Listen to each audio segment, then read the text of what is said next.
اے پیغمبر، ہم تمہیں موسیٰ اور فرعون کے کچھ حالات مومن لوگوں کے سنانے کے لیے صحیح صحیح سناتے ہیں کہ فرعون نے ملک میں سر اٹھا رکھا تھا اور وہاں کے باشندوں کو گروہ گروہ بنا رکھا تھا۔ ان میں سے ایک گروہ کو یہاں تک کمزور کر دیا تھا کہ ان کے بیٹوں کو ذبح کر ڈالتا اور ان کی لڑکیوں کو زندہ رہنے دیتا۔ بے شک وہ مفسدوں میں تھا، اور ہم چاہتے تھے کہ جو لوگ ملک میں کمزور کر دیے گئے ہیں ان پر احسان کریں اور ان کو پیشوا بنائیں اور انہیں ملک کا وارث بنائیں، اور ملک میں ان کو قدرت دیں، اور فرعون اور حامان اور ان کے لشکر کو وہ چیز دکھا دیں جس سے وہ ڈرتے تھے۔ اور ہم نے موسیٰ کی ماں کی طرف وحی بھیجی کہ اس کو دودھ پلاؤ، پھر جب تم کو اس کے بارے میں کچھ خوف پیدا ہو تو اسے دریا میں ڈال دینا، اور نہ تو خوف کرنا اور نہ رنج کرنا،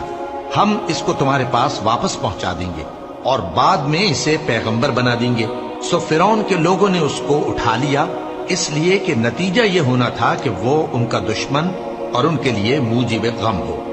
بے شک فرعون اور حامان اور ان کے لشکر غلطی پر تھے، اور فرعون کی بیوی نے کہا کہ یہ میری اور تمہاری دونوں کی آنکھوں کی ٹھنڈک ہے، اس کو قتل نہ کرنا، شاید یہ ہمیں فائدہ پہنچائے یا ہم اسے بیٹا بنا لیں۔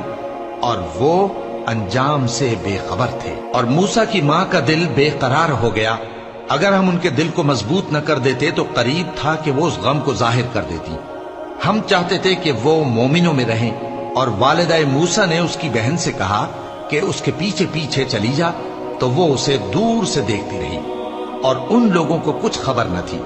اور ہم نے پہلے ہی سے اس پر دائیوں کے دودھ حرام کر دیے تھے۔ تو موسیٰ کی بہن نے کہا کہ میں تمہیں ایسے گھر والے بتاؤں کہ تمہارے لیے اس بچے کو پالیں اور اس کی خیر خواہی سے پرورش کریں۔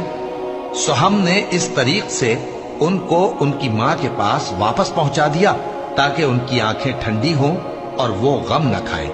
اور معلوم کر لیں کہ اللہ کا وعدہ سچا ہے، لیکن اکثر لوگ نہیں جانتے۔